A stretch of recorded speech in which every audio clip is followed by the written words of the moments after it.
All right, guys, welcome back to Full Circle with Joyce. We're just boiling down to about the last 20 minutes of this show today. Asanteni sana, and a special shout out to those of you who've been with me all the way from 8 a.m. this morning. Nyinyi ni watu, nyinyi ni watu wangu, nawapenda sana.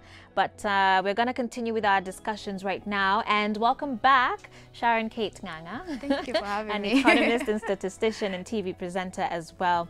And she's going to be helping us unpack this thing about grabbing opportunities, especially as a young person, because you yourself are quite accomplished, we have to say. You're working right now, you're a TV presenter, you're just about to finish school, you've done all sorts of things, and you've not even finished school, right? So there's a lot to learn from her as far as grabbing hold of those opportunities even before you've finished, because you certainly were not like, acha nimalize shule kwanza and then we start, right? And so that's what we're going to be talking about. Before we get back into that discussion, let me give some more shout outs to KCPE candidates.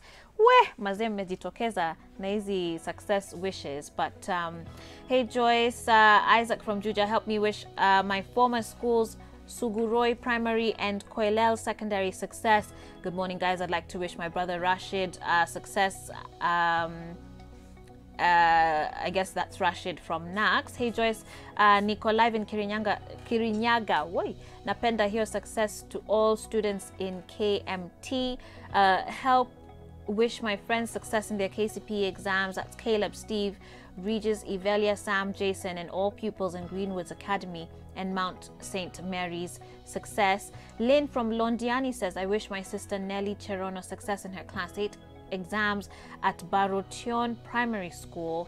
And let me read one more here. I wish my beloved cousins from Lokori Mixed in Turkana success. Asanteni sana for all of that. Well, I'll try and get to some more of them before we wrap up the show. But for now, we want to talk about grabbing opportunities. How many times have you guys heard of that? That, you know, vitu vinakuja zikienda, right? So what does that really mean to be able to grab hold of an opportunity? And more so, how do you know if an opportunity is before you? Life itself is a great opportunity, and there's all sorts of different things, activities, areas of engagement that one could get involved with. But are you even aware of all these different things that could be before you? It's our responsibility to actually be able to recognize them as well, so that we can grab hold and act on them. And so, Sharon, just looking at your own journey and reflecting on your own experiences, how would you say that you've been an opportunist, like being able to grab opportunities as they've come to you? I'd definitely say yes. I'm someone who believes that if you have an idea, go for it. But I also believe that it's been a habit that I've had to form over the past couple of years. You just don't start off with, oh, I see something, let me just run on this side. Like we said earlier on, sometimes especially as a young woman, it takes a while for you to actually believe in yourself and say, oh, I think I can actually be good at this. So it's something it's a habit I've had to form over the past couple of years. And sometimes this grabbing the opportunity has sort of had a negative connotation attached to it, right? Because nyao matendapreneur wanarukia tu kila kitu, you know what I mean? Like serial entrepreneurs. Serial this, serial that. Sometimes it's used to talk about people who maybe come off as a bit abrasive and aggressive with just, they'll do whatever it takes, that the end justifies the means, which in many ways, you know, is not a good thing. How does one sort of practice this idea of being able to be aware of what is in front of someone without ending up, you know, under that stereotype and practice, or at least living out that stereotype? The thing about serial entrepreneurs, I was just asking myself in my head, am I a serial entrepreneur? But I definitely say it's a journey with everyone. I think you're not the same person you were a few weeks ago. You're not the same person you were a few months ago. We're all learning what is good for us, what we love, what works for us. So sometimes someone might get it the first round, like, oh, great idea, works out for you. But someone else might take 10 steps, 20 steps. So I don't really believe that it's sometimes the end doesn't justify the means, but for some people, I believe that you just have to try to find who you are and what you love and what works for you. Yes, but that doesn't mean that now you're doing like 50 things at the same time, because also you have to be aware of how much time you're putting into something, the resources that are going into whatever you're working on. There's so many factors to actually consider before grabbing an opportunity. So it's really a personal journey, and you have to constantly ask yourself, who am I? What am I doing? What do I stand for? Does this work for me? Am I happy? Do I need to move on? And those are questions you have to constantly ask yourself, so that you know that, oh, like this might actually work out for me. Right. Yeah. And, you know, speaking of that, I am a firm believer that there are many good opportunities, but not every opportunity is the right one. And I'm very careful about that. And so there are things that have seemed really glossy and shiny and amazing that I've said no to, just because I feel, you know what, it is not the right opportunity. It's great, but it's not the right opportunity. Yeah. How do you figure that out for yourself? I think if it just doesn't sit right with you, like, same thing with me. I feel like there's some things that just generally don't work for me. Like, I'm great at talking about economics, finance, mental health, but there's some topics I'd shy off from, because I'm like, I like the idea of it, but am I equipped to work on it? So you really just have to, what excites you? What makes your soul beam? What makes you happy? Also just listening to the people around you. Like, sometimes you might have a talent and not know about it, but everyone is like, oh my gosh, do you know you actually are good at talking? Do you know you dress really well? You're really good at social media or sharing information or training others. So if you are having difficulty listening to your own voice, sometimes it's good to listen to the outside forces around you, because then they'll point you in the right direction. Right. Yeah. And even just if it, and I guess related to that is, if you feel that this just goes against your values, against your principles, Exactly. if it's going to put you in a questionable position as far as your character or your integrity, it doesn't matter how good the opportunity is. You need to, like, and I keep because I just put up a YouTube video and everyone was surprised that I actually don't take alcohol. And I'm like, that's one thing, like you said, standing true to your values. Like, I wouldn't be able to advertise a certain product if I don't actually partake in it. So just being very aware of your habits, what you're doing, and if people actually come up to you and say, hey Sharon, we don't think this aligns with your brand, then you actually have to listen to it and know that, oh, so I need to stay away from this. Sure, absolutely. In terms of grabbing these opportunities, where do you think young people sit? We've been talking a lot about youth and unemployment and the economy in this country, and whether young people can actually rise up to the opportunities within the country. Where would you say, as a young person yourself, young people fit, if they can, in the economic, social, political growth of this country? And the opportunities, are there opportunities there, do you feel? Like, as a young woman, are there opportunities for you to engage in those spaces? I'm a huge believer in the fact that if you feel like there isn't a space for you, create it for yourself. And the beauty about being a millennial in this current age is that there's so many opportunities, from multimedia to creating solutions that help our communities and help the world generally. So I feel like the youth, we are in such a budding stage, especially as a country. Opportunities are growing. People are more open to listening to young people. There's so many great ideas coming from young people. The thing is you just have to sit down and figure out, what do I stand for?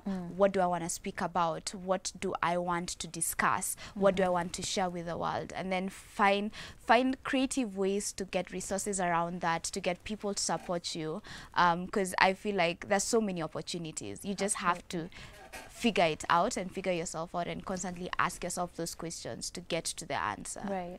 And the truth is, though, that a lot of us may be able to see those opportunities where you know you can do something, but then you are worried because of your age or your gender or the fact that you don't have 15 years experience like is often called for. what would be your encouragement to fellow young people as far as stepping up and rising up to the plate, especially where you feel, but I don't meet the qualifications, but you know deep down, I can do this job and I can do it well. What would be your guidance on that when someone just feels completely unprepared and unexperienced? I was thinking about a quote by Richard Branson. If an opportunity comes before you and you don't know how to do it, just learn on the job. Especially in the particular atmosphere that we're in, I don't think a lot of people are really looking at what qualifies you. It's whether you can get the job done, because you might have it down on paper, but you can't execute it on the ground. You might say you're really young, but the person who's way older than you doesn't fit or doesn't have the vigor or the personality required for that particular job. And I'd also say, like, what has helped me is looking at people who are younger than me or who are my age, or people who came before me and actually did it while I'm at this particular age. And my thought is, if they can do it, why not me? And also just getting mentors. I think mentorship has been such an important, has played such an important role in grooming me.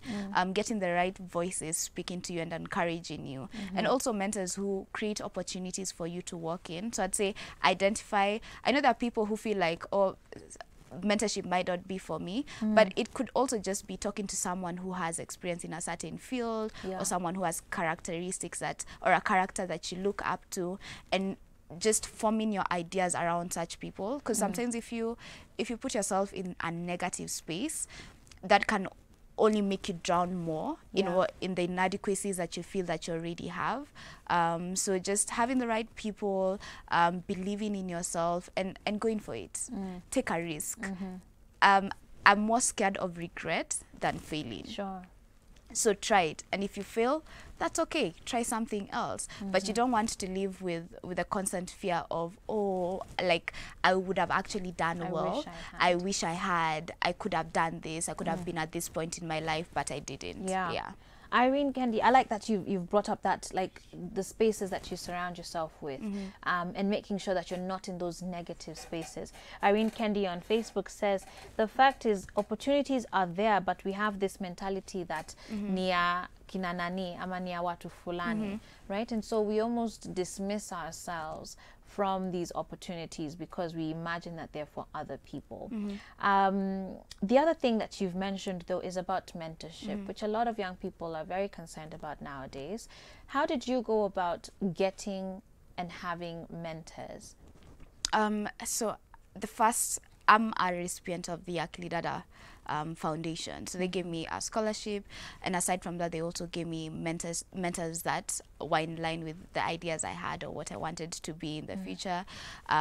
So going back to surrounding yourself with people who listen to you, who want to groom you, who want to help you, because then they identified that first, Sharon really likes media. Second is that she really loves math and loves talking about finance and economics. So then they were like, let's try pair her up with someone who actually has both fields and see if that is something she'd actually want to pursue in her undergraduate. So then that's what they did. And then from that mentorship relationship, I did realize I really love media and I really want to pursue economics. But then my mentor also taught me how to identify people that can actually help me and groom me in any other field.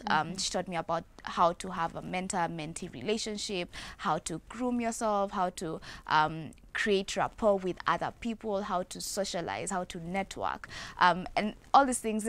It doesn't happen overnight. I feel like people expect it to like spark and it will work out. It's a journey, like every other relationship. So I learned how to identify other people, and now it's, so when I get an interest, like let's say mental health, I'll probably Google it, who are the mental health advocates in Kenya, and I'll read their stories, and I'll try to figure out who resonates more with what I'm trying to do, or what project I'm doing, or if it's in media. I'll go on Instagram, check out who's popping now, why are they popping, what's their deal, and just trying to do your research into these people. And the power of social media, you'd be surprised how many people will actually DM you back once you Sure. say I need a mentor. Sure, Yeah. sure, absolutely. Sharon, thank you so much for being here and for joining us once again. You're My welcome. time is up, but before I go, let me just read out some final comments here. Shout outs, Priscilla watching from Thika wants us to wish her sister success. Francisca, you want us to wish your friends at Ngiriambu girls success. Mercy Cherop from Nyahururu wishing your brother success and all candidates of Sinendet Primary. Someone says here the show is fantastic. Thank you for that. Hey Joyce, I'm Agnes from South B. I want to wish all Makueni girls students success. These are so many. I probably will not be able to get through all of them. Otherwise, I might be here until 11 or 12. But thank you to all of you who have sent in your feedback from the coast, from Western, Turkana, people here from Central, all across Nairobi, Muranga. I do appreciate you guys. Asanteni sana sana sana. And thank you to all of my guests here today as well. Now, before I go, let me remind you that Aladdin has a 90% discount for you when you shop of their clothing or groceries online. And as our audience here on Switch TV, you get yourself a extra 200 bob off when you use the discount code SWH200. Okay, and there's also a deal where if you spend 1,000 shillings and above, you can get any product that will be labeled 1 bob, and that could even include a phone. And so please do get shopping on Aladdin, and your goods will be delivered to you within 48 hours of request. With that said, I'm gonna get ready to go for the day. Asanteni sana to all of you for your company once again. Let's do this again tomorrow. We're going to be talking about relationships and so much more. Until then, God bless you and have a wonderful day. Ciao.